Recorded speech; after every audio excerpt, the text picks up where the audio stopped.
A couple of days ago, I posted a video where I said, I hope Chiappa starts making a 3-inch rhino. But in that video, I said, I hope they don't make it too soon because I can't afford one right now because I just spent all my money on a CZ. Now, surprisingly, in that video, I think in the comment section, more people were curious as to what CZ I had bought than they were the actual topic I was discussing. Well, I guess maybe that's not that surprising. I think people are probably often not interested in the topic I'm discussing. But in this one, they were all very interested in which CZ I had purchased. Now, to answer their question, the CZ that I bought is one that I was having a hard time finding. It seemed like this gun was very rare. It's like finding a $20 whore that still has all of her teeth. It was just really hard to find. Now, I ended up having to buy this gun used. And even though I got it used, I still didn't get a great deal. I still had to pay pretty much what I would have paid for it new. So I want to take a moment here to show everybody what it is. And it is the CZ75B Omega Convertible. If you're not familiar with a CZ75B Omega Convertible, it's basically just their regular old CZ75B with a few little differences. The main one being you can switch it out to be a decocker only or a standard manual safety.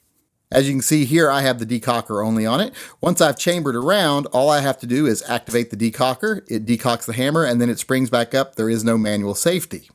But in the box is the part needed to convert it to a manual safety so that you can carry the gun in double action mode with the safety on or carry it cocked and locked. The gun does also come with some upgraded sights on the rear here and an upgraded hammer.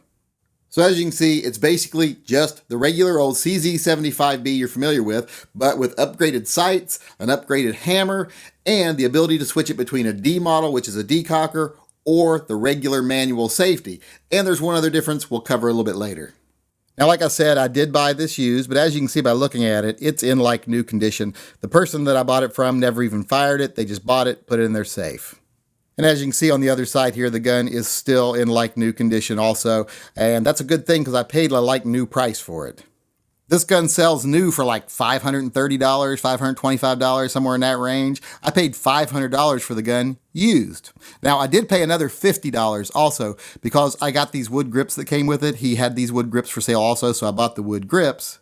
And a magazine with a 2-shot extension on it, so it gives me a 19-round magazine, so now I have 3 magazines for it. It was worth an extra $50 to get those grips and this magazine as far as I was concerned. Now, I should be getting this gun to the range any time now. I haven't really had a chance to shoot it yet. If it shoots anything like my other CZs, it's going to be a great shooting gun. I really like these because they're all steel. Steel frame, steel slide. There's no aluminum on this gun and no polymer on this gun. At least not any significant amounts of either on this gun. Now, one big difference between this gun, the Omega, and a regular CZ75B that I wanted to save for the end is the trigger. As you can see, the trigger is actually physically different here, but it's also mechanically different. The Omega trigger is much different than the standard trigger on the CZ guns. If you look close here, you can actually see a physical difference. If you look on the regular CZ75 guns, you'll see a little peg in there. That peg is not in this gun because it doesn't have the same type of trigger mechanism. So far, the biggest difference I've noticed is that this trigger stacks a little bit more and it seems a little stiffer in the double action pull, but it's still not bad, but it does seem to have a little bit more stacking, a little bit more resistance. And the single action trigger is really light, but the thing I noticed the most about it, and I'm not sure if I like, is there doesn't seem to be any break. It just seems to travel all the way to the rear, and at some time the hammer falls. It's usually very predictable where the hammer falls, but you don't feel it at all. You do feel the hammer fall, but you don't feel the trigger break, and I'm not sure if I like that or not. Time will tell. So hopefully I'll get this to the range soon and I'll have a more in-depth review for you all. It usually takes me a month or two of shooting a gun to do a review on it if I'm going to do it as a carry gun. I'm probably not going to carry this gun, so it probably won't take quite that long to do a review on this one. I'll probably take it to the range a couple of times and then I'll come back and let you all know what I think of the CZ75B Omega Convertible and let you know if it's any better than the regular 75 series guns.